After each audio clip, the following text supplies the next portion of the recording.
శేషాచల అటవీ ప్రాంతంలోని పాప వినాశన తీర్థంలో పలువురు అన్యమత ప్రచారం చేస్తూ సోషల్ మీడియాలో పోస్ట్ చేయడాన్ని టీటీడీ సీరియస్ గా తీసుకుంది. దీంతో భద్రతా సిబ్బందితో పాప వినాశనంలో ఆకస్మిక దాడులు నిర్వహించారు. అన్యమతస్థులపై తనిఖీలు చేస్తూనే సోషల్ మీడియాలో వీడియోలు పోస్ట్ చేసిన వారిపై పోలీసులు కేసు నమోదు చేస్తున్నారు.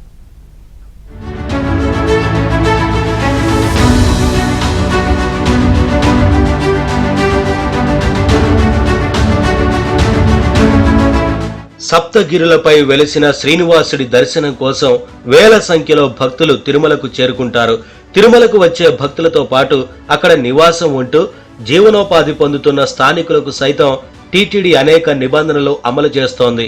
తిరుమల నివాసులు వివిధ ప్రాంతాల నుంచి వచ్చి తిరుమలలో పనిచేస్తూ జీవనం సాగిస్తున్న వారు టీటీడీ నియమ నిబంధనలు పాటించాల్సిందే.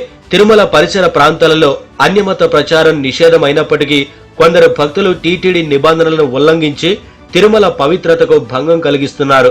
ఈ విషయాన్ని టీటీడీ సిబ్బంది సీరియస్ గా తీసుకుంది. తిరుమలలో అన్యమత ప్రచారాన్ని అరికట్టేందుకు టీటీడీ విజిలెన్స్ విభాగాన్ని రంగంలోకి దించింది.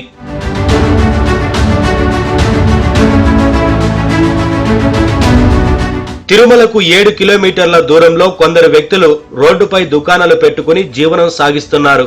పూర్వీకుల నుంచి ఇక్కడే వ్యాపారం చేసుకుంటూ తిరుమలలో వివిధ ప్రాంతాల్లో నివాసం ఉంటున్నారు. పాప వినాశనంలో జీవనోపాధి పొందుతున్న శంకరమ్మ కొద్ది నెలల క్రితం వీరరాఘవన్ ఇన్స్టాగ్రామ్ నుంచి అన్యమతానికి సంబంధించిన వీడియోలను అప్లోడ్ చేసింది.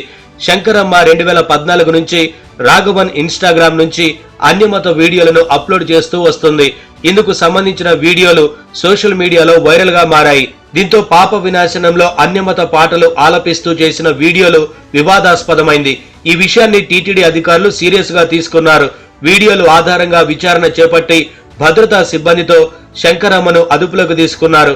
అంతేకాకుండా ఆమె కుటుంబ సభ్యులను తిరుపతికి తరలించారు. అనంతరం శంకరమ్మ దుకాణాన్ని సీజ్ చేశారు.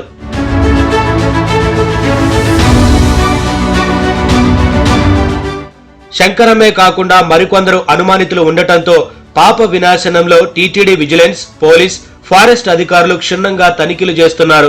ప్రతి దుకాణాలను తనిఖీలు చేస్తున్నారు. దుకాణ యజమానితో పాటుగా పనిచేసే గుమాస్తాల వివరాలు సేకరించారు.